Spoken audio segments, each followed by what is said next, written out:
আমরা তার জীবনী আত্মার মাগফিরাত কামনা করি। মনির হোসেন সহ যারা শহীদ হয়েছে, যারা আমাদের থেকে চিরতরে হারিয়ে গিয়েছে, আহত হয়েছে, নিহত হয়েছে, অসুস্থ হয়েছে, তাদের পরিবারের প্রতি সহানুভূতি জানাই। আমরা গভীর শ্রদ্ধার সাথে স্মরণ করছি আমাদের সাবেক চেয়ারম্যান জনাব ওমর ফারুককে।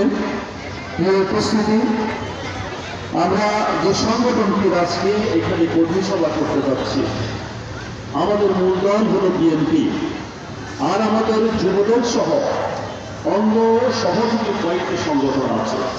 তার মধ্যে অন্যতম হল সংগঠন হল আমাদের যুবদল।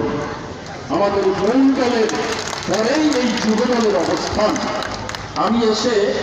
আমি বক্তব্য শুনেছি আপনাদের উদ্বোধক জেলা যুবদলের সভাপতি আব্দুল আলী হুমায়ুন যুবদলের বিগত কিছু ঘটনা সম্পর্কে তিনি জিয়াউর রহমান থেকে আরো